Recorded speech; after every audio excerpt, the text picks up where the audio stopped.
fidinay sana shakhsiga ugu qiimo badan magaalada Makka ugu sharaf badan wuxuu ahaa nabi maxamed calayhi salaatu wasalaam marka casuumadu nabi maxamed uu ka maqan yahay waa naaqis weeyaan casuumadaasi lidaalika diyaafadii markuu u yeeray dacwadii dadka dacwadii buu nabiga gaarsiiyey nabigu calayhi salaatu wasalaam isagoo ballanka ilaalinaya waxa uu noqday qofkii ugu soo horeeyay u soo gala si uu ballanka ninka uu buuxiyo waana mushrik ninkaas iyo la soco sida nabigu akhlaaqda u hagaajinaya eega waayo nabigu dacwadii risaalada ummadda u gudbinaya risaaladan akhlaaqda wanaagsan baa lagu gudbiyaa cibaadadan ikhlaaska wanaagsan baa lagu gudbiyaa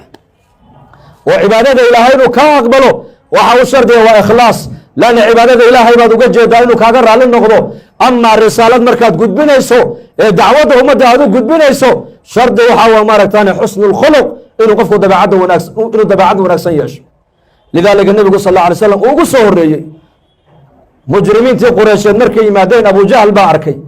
markaasuu warma meesha maxamed uu joogo ayaad annaka noogu yeedhay buu ka yidhi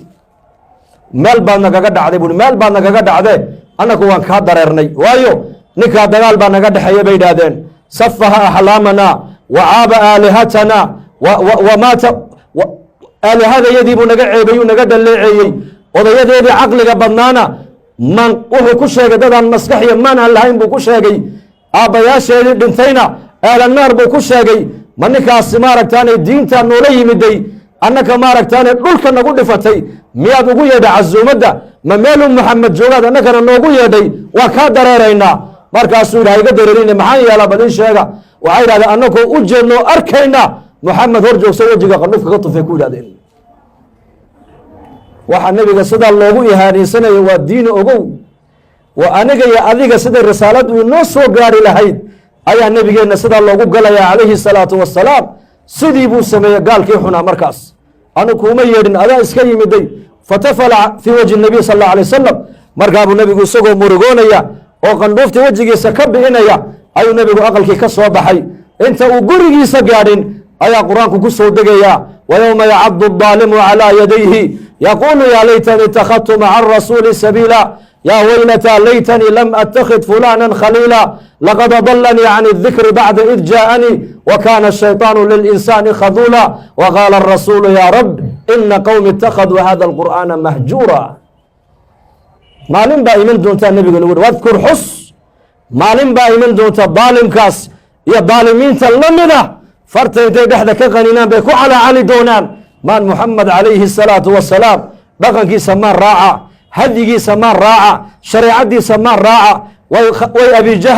abijahal baa ilumiyey warkiisa maxaan u qaadanayey maalin bay ku calaacali doonaan baa nebiga lagu yidhi wakadalika jacalna likuli nabiyin caduwa min almujrimiina wakafaa birabbika haadiyan wanasiira qur'aanka markaa nebiga qalbigiisana waa la dejinayaa oo laleeyahay arrinkan adiga kugu dhacay kuguma eka adiga keligaa kuguma eko dadkii hore ee risaalada u soo dhiibnayba sidaasun bay mujrimiintu u jeesjeesi jireen oo loo dhibi jiray laakiin adiga rabbigaabaa kula jira nebiga lagu yidhi gargaaraad haysataa haadi baad haysataa dariiqa xagga kugu ridaye ha ka welwelin baa nebiga lagu yidhi maalin keliya adiga dhib kuu geystaan laakiin dhibaatada way ka sugaysaa ka weyn baa ilaahay ku yidhi ikhwaani wa akhawaati walaalayaal zamanku waa zaman adag weeyaan inteenan maanta halkan fadhida 100 qof ma dhinnin laakiin mujtamaceenna eega dhallinyaradeenna eega bidaat weliba waddankan aad joogtaan waa waddan mujtamac kale uu nagula dhex nool yahay maantadan aan ku lahaa nin saaxiibka iyo qoyskaaga maxaad magaalada iskaga keentay waddanka islaamka aad uga keentay walaalayaal waxaan helayno